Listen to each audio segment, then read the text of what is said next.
Gronk slamming, guitars and dancing with Kraft, and just the way in which they played that game. The fans just hyped. It just felt like the old days. Yep.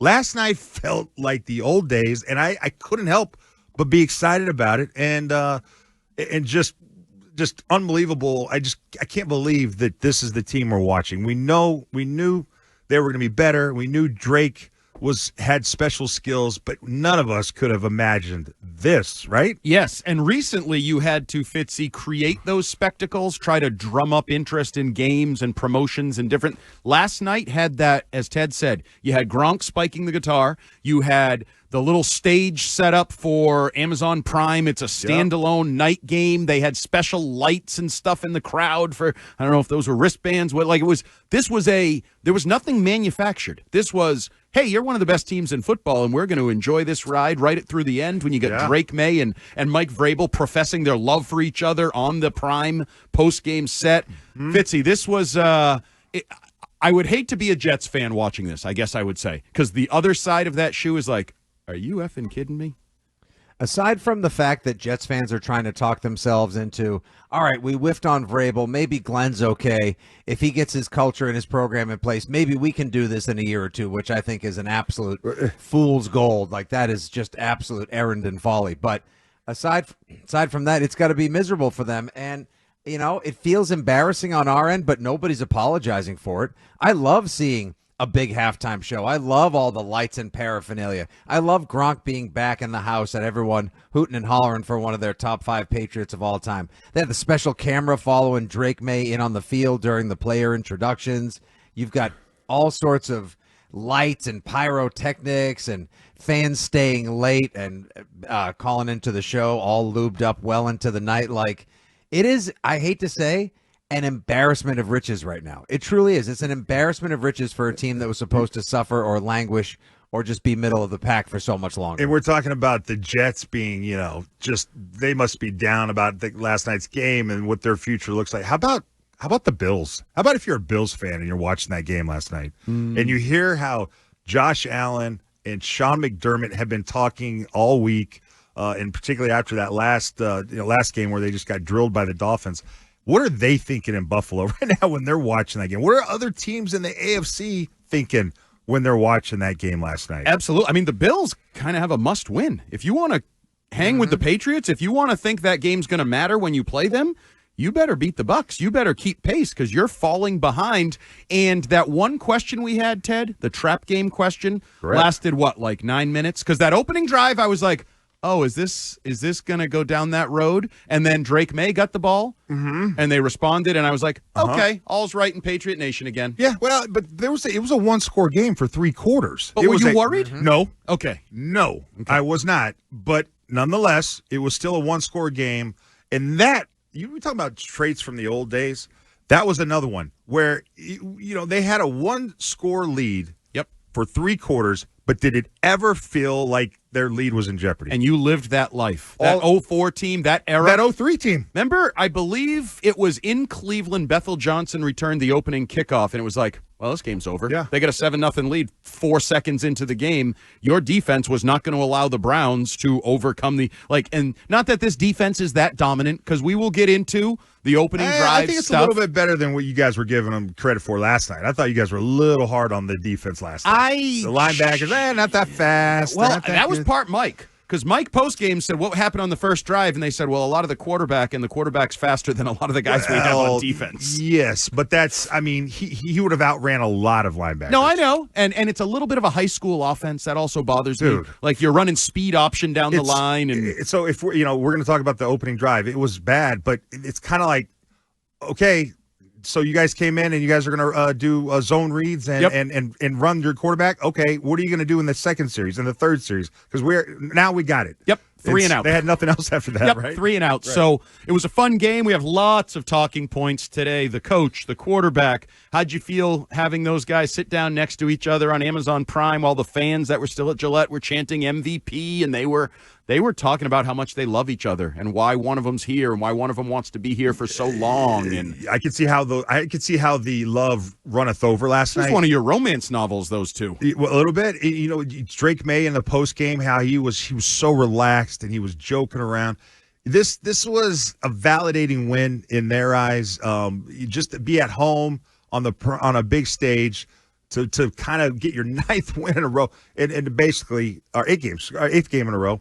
It's basically put everyone on notice. It had to be such a satisfying feeling for Drake going through what he went through last year and all the work that Mike has done up to this point. Those two guys deserve to kind of bask in the limelight. And Fitzy, it's a simple fact. You have the most wins in the National Football League. You're the number 1 seed in the AFC. Right now. Now, things can change on Sunday. Nobody's going to pass you. The worst you can be come Sunday when you're kicking back, doing a hot tub or doing an ice tub if you're a player. The worst that can happen is somebody can match your 9 wins. But I really do think the professionalism and accountability they showed Fitzy, now there's a little bit of it was like Vrabel when he told him in the postgame, like, I love you guys, but I'm also happy I'm not going to see you guys for 3 days. There's a chance for them to catch their breath on an 8-game winning streak. Usually when you talk about catch your breath, you're scuffling a little bit. This team is cruising and catching its breath. So they get a micro bye right now, which is even on the later side of the buys. They have the latest bye in the season coming up almost really a month from now, which is crazy to think the actual bye isn't for another several weeks. But they get a much-needed bye coming off of arguably their most physical game of the season in extreme weather conditions down in Tampa, followed by short trip. Vrabel was talking about preparing for Thursday night at such an extreme level that they were giving the guys preemptive IVs in Tampa before they got on the airplane. Yep. And what they're else? Thinking of Ted, like they're crossing every T, they're dotting every I, like the detail-oriented approach to how they're handling this football team this season and the way that they just went for it Thursday, and now, like you said, Andy, they're throttling back for a few days of necessary rest before the next phase of the season begins. It's damn impressive. Like, it's the football the way it should be done. I don't want to derail us, but I found those comments fascinating. He talks about the guys getting IVs after the Tampa game. Basically, really what he's doing, and if we haven't figured it out by now, I'm just going to tell it to you plain and simple. Mike Vrabel tells you all the time that it's about the players. It's about the players. We used to hear that from the old coach that used to be here. It's about the players. Well, I don't see it. What do you mean it's about the players? Vrabel's showing you. When he tells you it's about the players, he shows you about the players. When he tells you they all got IVs after the Tampa game. You know what? When we got back Monday, I had the assistant trainer walk around the locker room and sign guys up for massages. You like that, huh? I do, Vrabel. I love it, Braves. You know I do. Because he's actually making it about the players as opposed to just talking about it. That's a huge difference from the old coach that used to be here. And it's working. But it's about the players, but he also takes the time to acknowledge the people that are propping the players up. The trainers, the massage therapists that were in there. I think he used their names. I forget. I'm sorry. But Monday morning he was talking about Judy and so were here. And the young guys had to wait. That makes it authentic. That makes it real. Absolutely. Well, he is authentic. You don't have to love Vrabel. And there's times, and he can be cocky. He was cocky last night. I want to get into it. The one line that I loved. I loved it too, baby. The only thing that stops us is us offensively. You heard the same thing. I was like, oh. And I wonder if somewhere Stretch was like, talk to Mike about cockiness at post-game podium. It slipped out a little bit. I think it did. He has been so good not to show that side of himself. And I've been doing all these post games, and I'm like, yeah, he says all these things in the post game, and he was humble, and it's perfect. He handles it perfect. But let me tell you something. He's in his office with Stretch the next night, and they're watching film. They got their feet kicked up, and they got a cold Miller Lite in their hand, and they're talking to each other in ways they never talk on the podium. As far as the performance tonight, I thought it was, again, in first view, pretty good. It was good enough to win. We took care of the football. We just have to, continue to focus on the little things, operation, unforced errors throughout the offense. The only thing that's really stops us is us. Oops, there it is. Oh, I love it, baby. And did you notice that didn't feel like he was just talking about this game? He said it with a more general phrasing there. The only thing that really stops us is us. Yeah. It reminded me a couple weeks ago, you guys might remember which game, when he said once they were done with their gimmick plays on offense. That was Cleveland. We were fine. Okay. Yeah, so that was a little truth there too. So he comes out and it's perfect. I love it. It's subtle. If you know him, you go, oh, okay. And it's usually he lands the shot. It's not like he misses.